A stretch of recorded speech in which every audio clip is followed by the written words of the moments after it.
ආයුබෝවන් මගේ පුංචි දුවේ පුතේ. ඔන්න අද මම අරගෙන ආවේ ෂර්ලොක් හෝම්ස්ගේ හරිම විනෝදජනක ඒ වගේම පුදුම හිතන කතාවක්. මේ කතාවේ නම රතු හිසකේස් ඇති මිනිසුන්ගේ සංගමය. දුවේ පුතේ, ඔයාලා දැකලා තියෙනවද? තැඹිලි පාට එහෙම නැත්නම් තද රතු පාට කොණ්ඩයක් තියෙන අයව? අපේ රටේ නම් අඩුයි. ඒත් එංගලන්තේ එහෙමයි ඉන්නවා. ඉතින් මේ කතාව පටන් ගන්නේ එහෙම රතු පාට කොණ්ඩයක් තියෙන මිනිසෙක්ගෙන්. එදා හෝම්ස් සහ වොට්සන් ගෙදරට වෙලා කතා කර කර ඉන්නකොට හරිම මහත මූණ රතු වෙච්ච ගිනි ගොඩක් වඩේ රතු පාට කොණ්ඩයක් තියෙන මිනිසෙක් එයාලව හම්බ වෙන්න ආවා. මේ මිනිසයාගේ නම තමයි මිස්ටර් ජැබෙස් විල්සන්. එයා එවිල් හෝම්ස්ට කිව්වා, "හෝම්ස් මහත්තයෝ, මට හරිම පුදුම දෙයක් වුණා. මට ඒක හිතා ගන්නවත් බෑ. මට ඔයාගේ උදව් ඕන කියලා." හෝම්ස් එයාට වාඩි වෙන්න පුටුවක් දීලා විස්තරය ඇහුවා. විල්සන් මහත්තයා එයාගේ කතාව පටන් ගත්තා. "හෝම්ස් මහත්තයෝ, මට පොඩි කඩයක් තියෙනවා. මම මේ කඩේ වැඩට තියාගෙන ඉන්නවා වින්සන්ට් කියලා සහායකෙක්ව.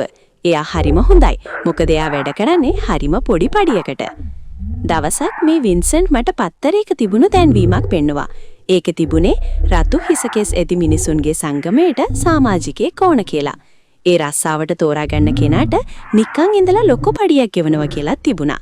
ඉතින් මගේ සහායකයා කිව්වා, "බලන්න මහත්තයෝ, මේ රස්සාව හරියටම මහත්තයාට ගැලපෙනවා. මහත්තයාට කොණ්ඩේ හොඳටම රතු පාටයිනේ. අපි ගිහින් බලමු" කියලා. විල්සන් මහත්තයා තවදුරටත් කිව්වා. ඉතින් හෝම්ස් මහත්තයෝ මමයි මගේ සහායකයයි අර දැන්වීමේ තිබුණු තැනට ගියා. අම්මෝ, එතන හිටපු සෙනග මුළු පාරම රතු පාට මල්වත්තක් වගේ. එතන හිටපු හැමෝටම තිබුණේ රතු පාට කොණ්ඩ. අපි කොහොම හරි රිංගගෙන ඇතුළට ගියා. එතන හිටපු ලොක්කා මගේ කොණ්ඩේ අල්ලලා බලලා කිව්වා, "ෂා, ඔයා තමයි අපිට ඕන කෙනා. ඔයාට රස්සාව ලැබුණා" කියලා. මට කරන්න තිබුණේ හරිම ලේසි වැඩක්. හැමදාම උදේ 10 ඉඳන් තවල් 2 වෙනකල් කාමරයකට වෙලා විශ්වකෝෂයක් බලාගෙන ඒකේ තියෙන දේවල් පොතක ලියන්න විතරයි තිබුණේ. මම සති 8ක් මේ වැඩේ කළා. මට හොඳට සල්ලිත් ලැබුණා. ඒත් අද උදේ මම වැඩට යනකොට දොරේ බෝඩ් එකක් ගහලා තිබුණා. රතු හිසකෙස් ඇති මිනිසුන්ගේ සංගමය විසුරුවා හරින ලැබි කියලා. විල්සන් මහත්තයා අඩන්න වගේ මූණ හදාගෙන හෝම්ස්ට කිව්වා, "හෝම්ස් මහත්තයෝ, මට මේ රස්සාව නැති වුණ එක ගැන හරිම දුකයි. කවුද මට මේ විහිළුව කළේ? ඇයි යාලා එක පාරටම සංගමේ වැහුවේ?" කියලා. හෝම්ස් මේ කතාව අහලා hina වුණා. එයා විල්සන් මහත්තයාගෙන් අමුතු ප්‍රශ්නයක් ඇහුවා. "විල්සන් මහත්තයෝ, අර ඔයාගේ කඩේ වැඩ කරන සහායකයා ගැන මට කියන්න. එයා මොන වගේ කෙනෙක්ද?" විල්සන් කිව්වා, "එයා හරිම හොඳ ළමයා. හැබැයි එයාට පොඩි පිස්සුවක් තියෙනවා. එයා නිතරම කැමරාවෙන් ෆොටෝ ගන්නවා. ඊට පස්සේ ඒ ෆොටෝ සුද්ධ කරන්න කියලා පැය ගණන් කඩේ යට තියෙන බිම් මහලට සෙලා වෙලා ඉන්නවා." හෝම්ස් ඇස් පොඩි කරලා කල්පනා කළා. එයා බිම් මහලේ පැය ගණන් ඉන්නව නේද? විල්සන් මහත්තයෝ, ඔයා දැකලා තියෙනවද ඒ සහායකයාගේ කලිසමේ දණහිස් දෙක? "ඔව් හෝම්ස් මහත්තයෝ, එයාගේ කලිසමේ දණහිස් දෙක හොඳට වගිලුට වෙලා ගෙවිලා ගිහින් තිබුණේ. මම හිතුවේ එයා ෆොටෝ හොදනකොට බිම දනගාගෙන ඉන්න නිසා වෙන්න ඇති කියලා." හෝම්ස් එක පාරටම පුටුවෙන් නැගිට්ටා. "හරි වොට්සන්, මට ප්‍රශ්නේ තේරුණා. යමු අපි දැන්ම විල්සන් මහත්තයාගේ කඩේ පැත්තට" කියලා හෝම්ස් කිව්වා. හෝම්ස් සහ වොට්සන් කඩේ ළඟට ගියා. හෝම්ස් කඩේ ඉස්සරහ පාරේ එහාට මෙහාට ඇවිද්දා. එයා එයාගේ අතේ තිබුණු සැරයටියෙන් පාරට තට්ටු කර කර බැලුවා. ඊට පස්සේ හෝම්ස් දැක්කා මේ කඩේට පිටිපස්සේ පාරේ ලොකු බැංකුවක් තියෙනවා.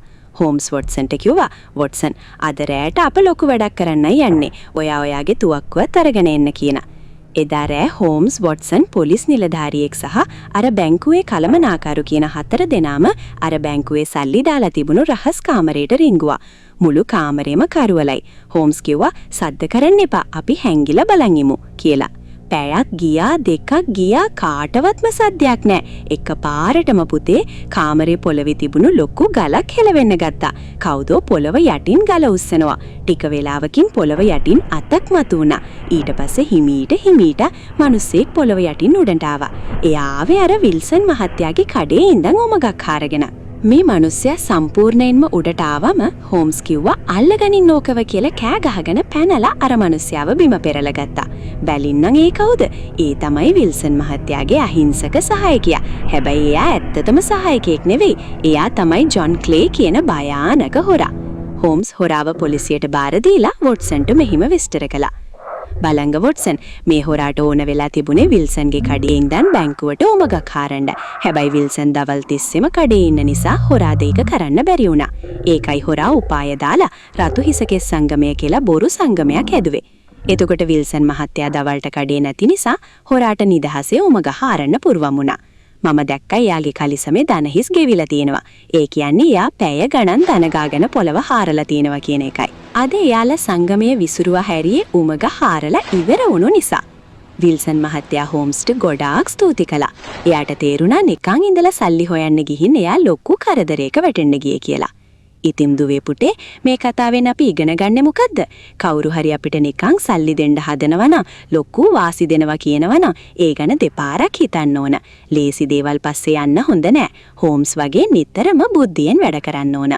එහෙනම් දුවේ පුතේ තවත් ලස්සන කතාවකින් අපි හමු වෙමු. සුබ දවසක්. ඉතින් මගේ ආදරණීය දුවේ පුතේ මගේ YouTube නාලිකාව subscribe කරලා තියාගන්න.